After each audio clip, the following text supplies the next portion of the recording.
The first crack split the air like a rifle shot, followed by another, then a third, each one louder, as if the hill itself was groaning awake. Just days before, the HOA's bulldozers had roared through my rain garden, reducing 3 years of meticulous work to rubble in under an hour. Margaret Hensley, the HOA president, stood watching, her laughter cutting through the diesel fumes. "Your weed patch is history," she taunted, clapping her board members on the back like they'd just won a war. What she didn't know, what none of them knew, was that my weed patch was the only thing keeping their million-dollar mansions from sliding into the valley below when the rains came. "I'm a hydraulic engineer," I warned them. They ignored me. Now, the hillside was stirring, and nature was about to collect its debt with interest. 3 years ago, I moved to Crestview Ridge to rebuild after my divorce. My name is Ethan Caldwell, and I needed a fresh start. The modest house I bought sat at the foot of a gentle slope, dwarfed by the sprawling estates above it. The property had been in my family for generations, long before the neighborhood's manicured lawns and the HOA's iron grip. When I arrived, the backyard was a muddy disaster every time it rained, with runoff from the uphill properties pouring through. As an engineer, I saw potential where others saw a problem. I built a rain garden, a shallow basin filled with deep-rooted native plants to soak up water and prevent erosion. It wasn't just practical, it was beautiful, with vibrant wildflowers, swaying grasses, and carefully placed stones. While unpacking, I found a letter from my grandfather tucked inside an old photo album. "If they come for this land, remember it was ours before their rules.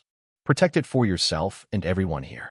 I didn't grasp the warning then, but it soon became clear. That garden became my sanctuary.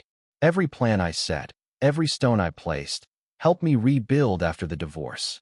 I spent hours perfecting its drainage, ensuring water soaked in rather than ran off. It was more than a project, it was my redemption. A month in, Margaret Hensley paid me a visit. Mid-50s, dressed in tailored slacks and a silk blouse, she radiated the confidence of a former real estate tycoon. "Just welcoming you to Crestview Ridge," she said, her smile tight, eyes scanning my yard like she was appraising it. She complimented my unique garden, but hinted it didn't fit the neighborhood's shared aesthetic. When I explained my property wasn't fully under HOA control due to its historical status, her warmth vanished. She noticed a photo of my grandfather with the area's original settlers, and her expression hardened. "How quaint," she said, voice like ice. I felt the crosshairs linger on me. The HOA's rules were suffocating, dictating paint colors, flower types, even mailbox designs. My garden broke no rules, and my property's legal exemption should have protected it. But Margaret didn't care. Rumors spread that my eyesore was tanking property values. I overheard whispers at the grocery store, caught neighbors' sidelong glances. My only ally was my neighbor, Harold Grayson, a retired geography teacher who praised my garden's ingenuity. "This slope's always been trouble," he told me over the fence. "The original developers avoided it for a reason." Through Harold, I learned Margaret had ruled the HOA like a dictator for a decade, bending the community to her will. One Saturday, I caught Margaret's son-in-law, Richard Blake, snapping photos of my backyard. A real estate agent in his 30s, he mumbled about documenting neighborhood features before scurrying off. Later, Margaret herself showed up, dropping all pretense. "The HOA always removes what doesn't belong," she said, her tone a blade. The threat was clear. The next morning, an HOA notice arrived. My garden violated community guidelines, though no specific rule was cited. I had 30 days to comply. Holding my grandfather's letter, I muttered, "They don't know who they're messing with."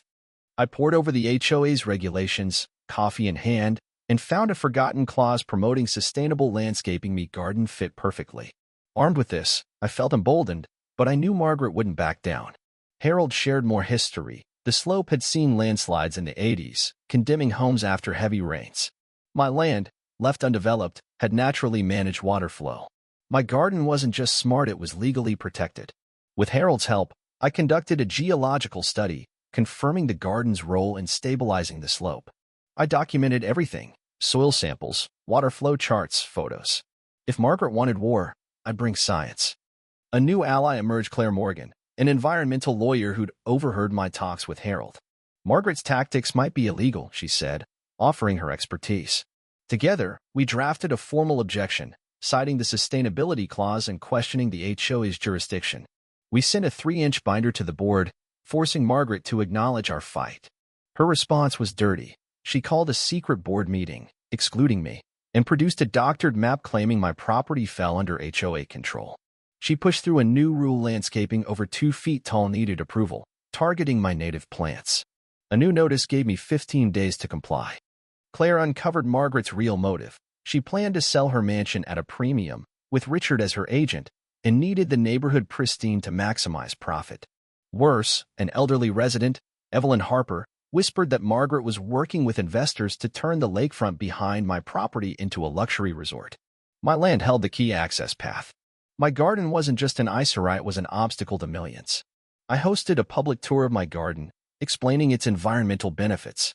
20 neighbors attended, but Margaret's allies, led by her deputy, Victor Lang, disrupted it, accusing me of scaremongering. Tensions flared, splitting the community. The conflict exploded when Margaret sued me, aiming to force my property under HOA control. Harold called that night, voice tense. Bulldozers are parked at Margaret's. I overslept the next morning, my alarm mysteriously dead. By 8:15, I woke to a nightmare. Workers in yellow vests were tearing through my garden. Bulldozers ripped out plants, flattening the drainage contours. I ran out, shouting, but Officer Daniels blocked me, citing a vague HOA enforcement. A well sign claimed the area was sealed for safety, signed by Police Chief Larzona's signature that looked forged. Margaret watched, smirking, as Victor called the police to keep me back. In 45 minutes, my sanctuary was gone.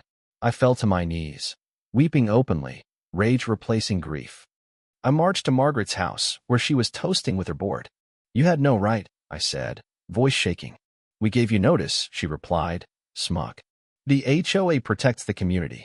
Victor later told the local news the action was for standards and property values, omitting the bypassed legal processes. Richard's wife, Laura Margaret's daughter, approached me later, whispering, "What they did was wrong. I want to help, but not publicly." She slipped me her email. Harold brought dinner that night, grimly noting neighbors' unease. Claire confirmed the HOA's violations, falsified documents, missing signatures, a fake police authorization. But as rain fell, a bigger problem loomed. Without my garden, water pooled, flowing unchecked. I calculated the risk. Erosion could destabilize the slope, threatening the mansions above, including Margaret's. A tech-savvy neighbor, James Carter, urged me to flip the script and make the HOA fear the consequences. I faked defeat, posting a video saying I'd sell my house and leave. Secretly, I installed cameras, recorded rainfall, and collaborated with Dr. Ellen Ramsey, a geologist, on a report proving my garden's role in preventing landslides. Claire found a buried survey Margaret had hidden, warning of slope instability. My instinct was to let nature punish her, but Claire insisted on warning the community ethically. I emailed a detailed report to all residents, predicting landslide risks. Margaret dismissed it as scare tactics, threatening legal action. As she replied, I saw the first crack behind her property, right where I'd predicted. A week later, 3 days of rain hit. Fissures appeared behind Margaret's house, ignored by her, but noticed by worried neighbors. At an HOA meeting, she unveiled her resort plan, promising 30% property value increases. But residents spotted retaining walls in the budget, contradicting her denials of erosion risks. Evelyn called her out, and new bylaws surfaced, giving the HOA power to seize properties like mine. The community split. Hillside residents feared erosion, others chased profit. Harold rallied original families, sharing my grandfather's role as a protector of the land. A 6-inch fissure opened in Margaret's yard, and she quietly reinforced her property while dismissing the risk publicly. James's cameras captured erosion patterns, and I shared them with the city, prompting an official assessment. I gave journalist Sarah Bennett my evidence, asking her to wait. Laura sent me the resort's full plans, revealing environmental damage and a buried report Margaret ignored. A massive storm hit, and at 2 a.m., a landslide tore through Margaret's yard. She begged for my help, her arrogance gone. I organized neighbors to divert water, saving worse damage. Harold found a hidden survey in Margaret's office, proving her negligence. Sarah documented the chaos, and Victor apologized, admitting the HOA's error. Laura publicly condemned her mother, and 70% of residents demanded Margaret's resignation. I revealed my evidence at a shelter, exposing Margaret's lies. Sarah's article, HOA Bulldozed Erosion Control, Endangering Neighborhood, went viral. The county investigated Margaret for negligence and fraud. She fled to her sister's, but tried one last move, a secret investor meeting in my grandfather's cabin. Laura tipped me off. I rigged the cabin with cameras and crashed the meeting, presenting my evidence. A video from Laura showed Margaret mocking me, shattering her credibility. The investors left, her plans dead. Laura and Richard stood against her, and Margaret left Crestview in disgrace. The HOA elected Harold, Laura, and others focused on sustainability. I became president, rewriting rules to protect the environment. My garden was restored, expanded into a community system, and became an educational hub. Property values rose, proving Margaret wrong. My ex-wife, Rachel, bought Margaret's condemned property for an environmental education center, and we reconnected, building a new partnership. Margaret faced charges, restitution, and ruin, her insurance claim denied. At her final court appearance, I told her the center would name her as a cautionary tale. "You think you've won?" she spat. "No," I said. "Nature did." 6 months later, Crestview thrived. The center educated thousands, and other communities sought my advice. A postcard from Margaret, "This isn't over," became a joke. At a potluck, we approved a covenant protecting our systems forever. Rachel squeezed my hand, and I looked at the reborn garden, stronger than before. In a nearby town, another gardener got an HOA notice but smiled, emailing me.